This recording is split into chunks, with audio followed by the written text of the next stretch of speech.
Okay.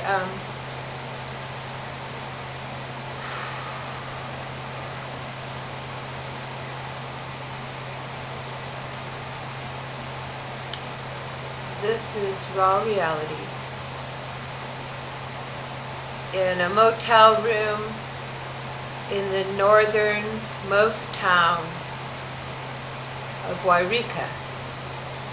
It is the last town you hit, I believe, the last town you hit, before you go over into the Oregon border.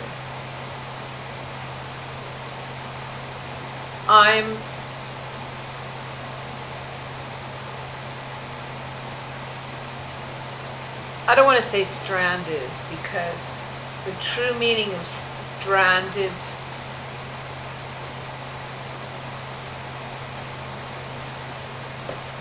so I'm not really stranded, but I don't have my truck, and I'm walking around taking care of things that way.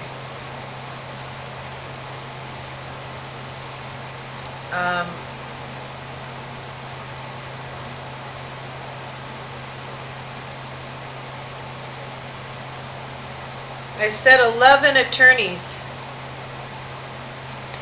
I said 11 attorneys. And after the 11th no, I would handle the situation myself.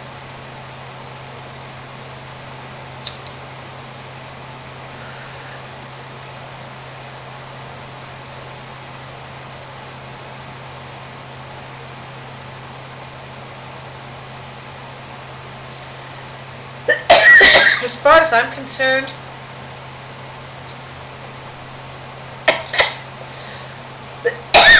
I've had 3 no's already. Actually, I've had hundreds of no's. You don't think I've tried to find an attorney in the past? It's been 17 years of this bullshit. Let's see. The Attorney General's office, District Attorney, Internal Affairs.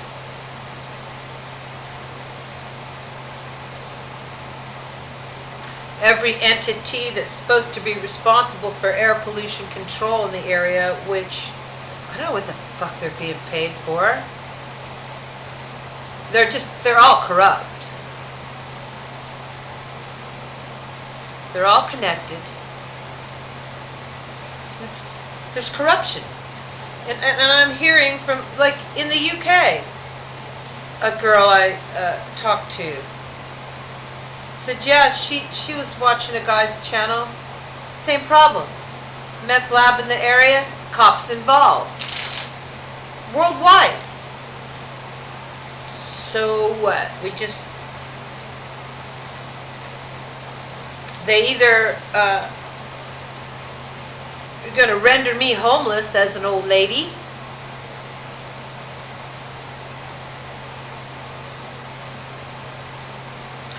or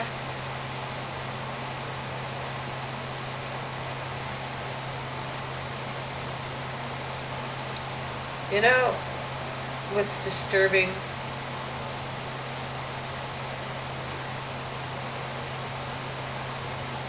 I was, let's see, in 1990, it was, I think 1998,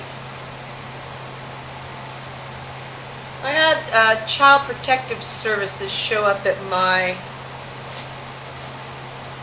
door. That would make Justin 11 or 12 years old.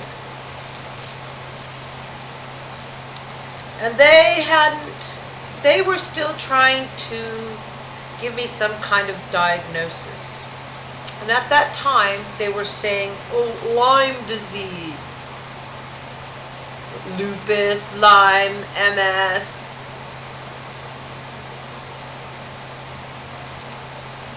But I'm chemically sensitive. I don't have any of those things. I mean, I guess I might have been exposed to Lyme. But I've seen people who've really been damaged by Lyme disease. A woman and her son, who caught it in vitro. And my son tested negative for Lyme disease.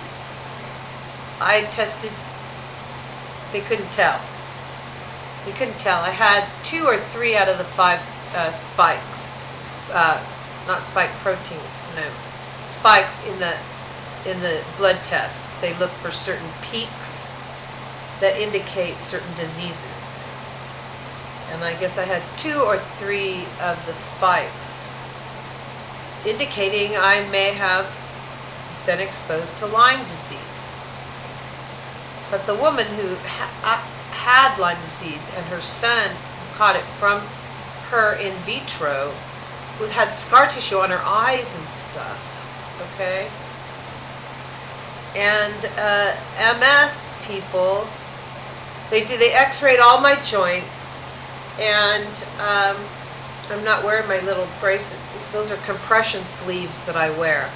I know they look like a fashion thing, but they're compression sleeves. They use them, I found in the athletic section of Walmart, because they work better than anything I could find at Rite Aid. They just put pressure, you know.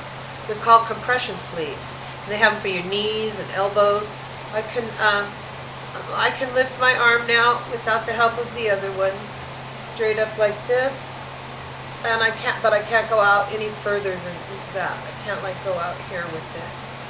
And I can't really, that's as far as I can lift it to the side. It still hurts. I really injured myself bad. I did this to myself. I was lifting cases of water.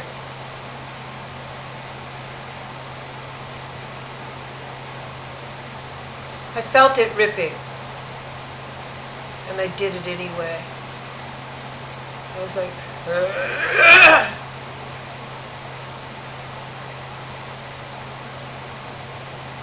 It was raining, there was no one around.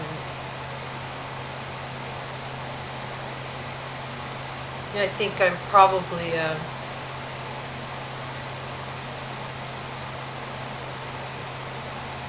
you know about the letter I wrote, the letter a woman wrote that went to Switzerland.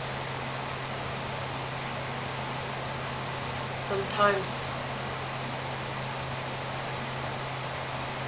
but she couldn't take it anymore, being chemically sensitive in the world. She couldn't take it anymore. I'm not going to go down like that.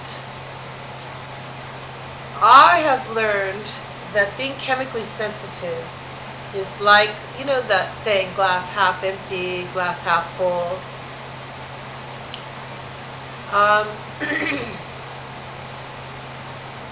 It's a cumulative type of cause and effect. So that's one of the reasons why I moved out to the woods, because I can still enjoy a concert and hang out. I go in and hang out in dive bars once in a while, just to watch people, just to hear people, just to watch people. I like watching them interact with each other. I like watching them hug each other.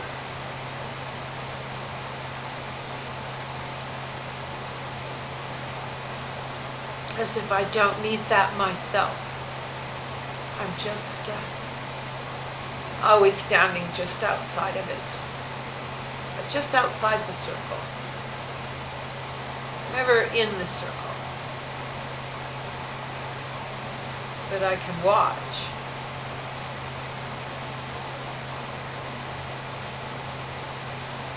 Okay, so when the glass is overflowing, that means I've had too many exposures, and the next one could put me down for a long time.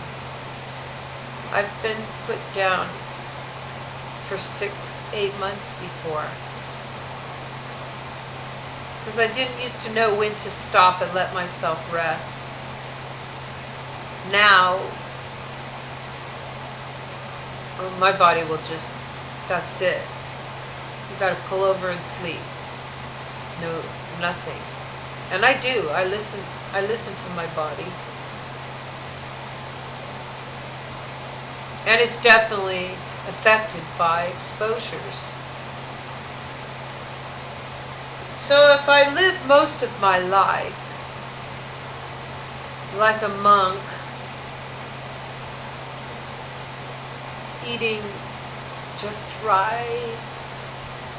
This motel room, I love this motel, Jefferson Inn. Other people might not, but I like it because they don't use harsh chemicals, if at all. The rooms are nice. They're not exactly perfectly clean, but a perfectly clean room that's been cleaned with hard chemicals, I wouldn't be able to stay in here. So I'm lucky to find a place like this, where they don't use all the cleaning chemicals and stuff.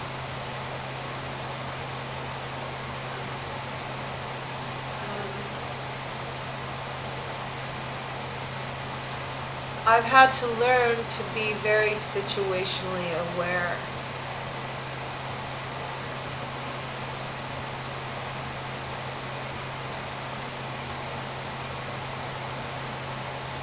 But I faced a lot of isolation.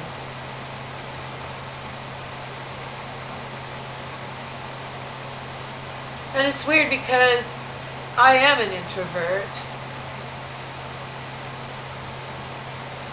But I get lonely.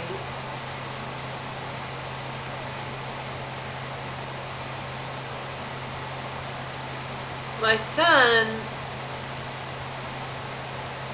is a bit of an extrovert. He's pretty close to being in the middle, in the center of it. He's pretty balanced in a lot of ways, like that. I can feel. I should probably have my compression sleeve on, because my wrist is throbbing. But it's, everything extended to this arm. The pain. I damaged myself so bad. The whole left side of my body. I couldn't.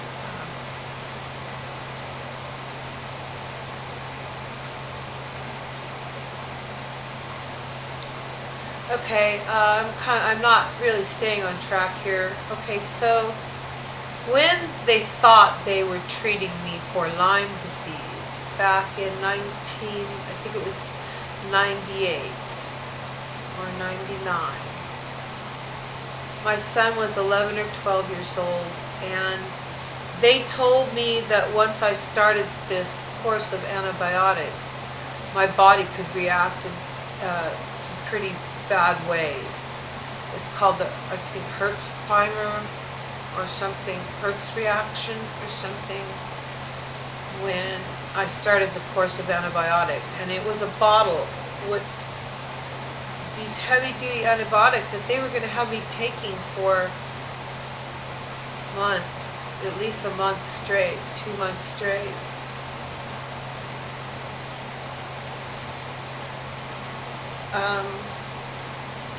So I sent my son down south to stay with my family and a couple friends.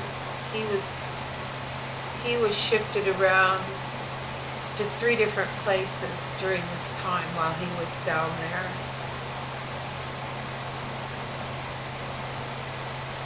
And I began the antibiotics. Of course, they made me worse, but it wasn't like the Herx reaction. I can take antibiotics, some of them. Straight penicillin's a little rough on me. But it's not like a person who's allergic to antibiotics or penicillin. I can get real sick from it, but it's not instant death. Well, it makes me suffer. It's not an instant, like a person who's allergic to it. like if they ate peanuts and they were allergic to peanuts or something. It's not allergies. That's not what it is. So it's allowed to be cumulative, and I think we all experience this, and if we don't listen to our bodies, if we just think, oh, well, my body's strong, I can handle this, I notice a few side effects or this or that, and you think I'll push through and the side effects will disappear or whatever, of anything, a medication, a new shampoo, a makeup, an ointment. It could be anything, a new detergent that you put on your clothes. Problem is, if the body stops reacting, you think, oh well, I've made the body accustomed to it. You're still going to get the cumulative effect. Even if your body stops reacting, you haven't beaten anything, you're setting yourself up for future health problems because you're not listening to your body. I've learned this in ways that a doctor who studies medicine out of a book, or however they study, they can't experience it and know it like someone like me. So he was down south, and someone called Child Protective Services on me because I hadn't been able to get up and clean the house. I kept food in the refrigerator. We were very poor. Justin wore jeans that came all the way up his ankles. We bought these clothes at thrift stores. And mine too. And I don't mind. I like thrift stores. But,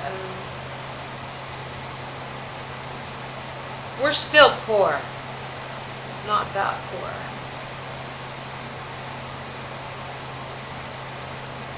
I mean, as far as, of life and what we think are privileges, and they are, but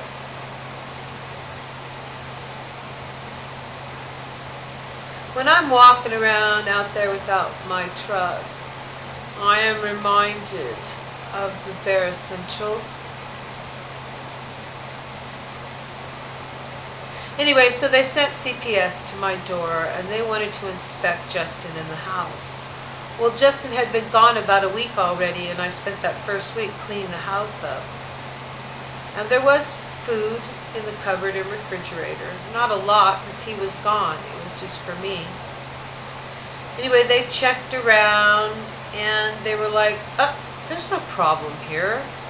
And, I called down south and let them hear him, he's okay. And they said I did the responsible thing to send him to stay with people just in case the reaction got bad from the treatment they were trying while they were guessing what the issue was. I didn't start really having any relief from severe headaches, and it had gotten so bad. I mean, I was poisoning myself. I used fabric softener and everything, and no doctors ever brought that up. But they were trying all these different remedies, all these different drugs, all this different shit. But no one ever stopped to think about, it's not so much what you do, it's what you don't do. Just because you can doesn't mean you should.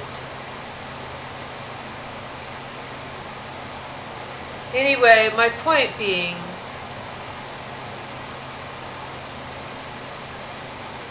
they said, yeah, keep in mind my son's 11 or 12 years old, so just about a teen, right? Almost a teenager. And they said, yeah, there's programs available. There's a boys' ranch where you can go hang out with other boys, and they can, they help do things on the ranch and learn valuable skills and stuff as a young man. So they handed me the information, I guess assuming that my son had already broken the law and had been in trouble, which has never happened. So guess what? He didn't qualify for these special programs. That attorneys put a bunch of money in for this to help children like my son that are raised without a father and very low income. But he didn't qualify because my son hadn't broken the law. He still hasn't. He's a good man now. Young man, but he's a good man. He's been through hell. Things he would have never gone through if it weren't for the see you next Tuesday next door. It's not next door here, but downriver. So once he broke the law, he would have qualified. Well, I've discussed these things, and I said, my son said, you haven't had any no's yet, Mom. And I did say that I was going to record the sessions, and I haven't. And he said the no's that you can count as the 11 attorneys before I decide to take care of this myself. As of it now, I keep giving it chance and chance and chance and chance. Like I said, I've been dealing with it for a long time. Attorneys only want to take things where there's a lot of money involved. And then in criminal defense, well, of course you have to have committed the crime first, right? I would have so much representation if I just went ahead and did it. Shit, if I'd have taken care of it when it started happening, like a man, nip it in the bud right away, I would have done my time, Justin would have been better off, and I'd be out by now. But since I don't want to commit a crime like that, who's going to represent me? Okay, if it's a civil rights thing, okay, so I'm going to aim at just civil rights attorneys. I yesterday talked to a couple defense lawyers, attorneys, figuring they would know, because I'm dealing with fucking criminals. But the truth is, those attorneys I was talking to yesterday would probably be the ones representing these motherfuckers. And then if I commit that crime, then I'm eligible for the same defense and protection, only after I commit a crime.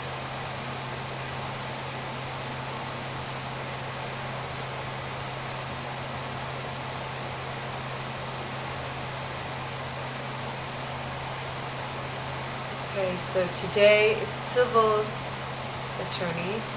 We'll see where that goes. Everything I do right now I have to walk or take care of on the phone. I don't even want to hook up to the internet here at the Jefferson Inn. And not that they've done anything wrong, it's just my computer's protection didn't like it. It didn't want to connect so much here. So I just went ahead and, downloaded my last video from the YMCA. I've been connected to them for a long time. Of course. They've been my go-to place. All these times I've been out here homeless in my vehicle, watching the homeless, seeing everything that goes on. watching me.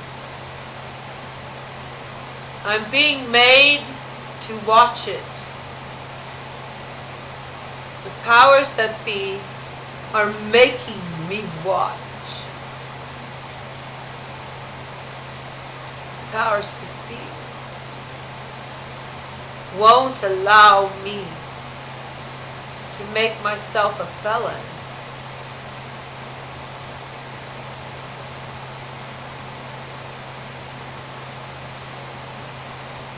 Always standing just outside the circle. Never in the circle. And I don't know why that makes me sad, and I'm not quite sure what it is I'm missing. I met a very beautiful man last Sunday.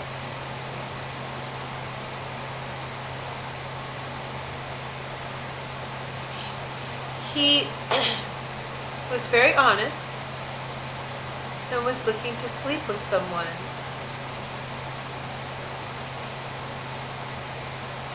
And maybe 15 years ago,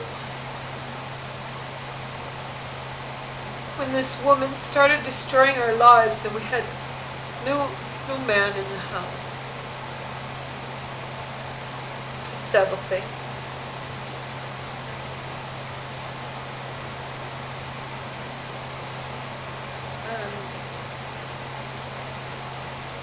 Maybe he would have wanted to keep me back then.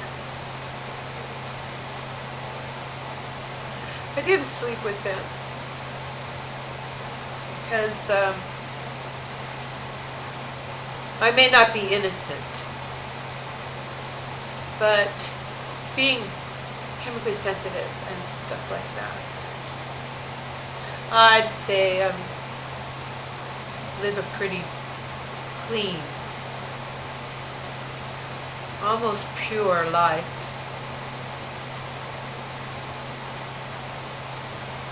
I'm not frigid. The contrary. But now I'm too old.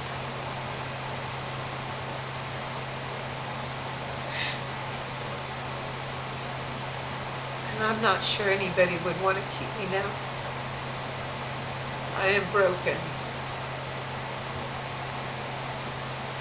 But I'm not done yet. I'll follow up.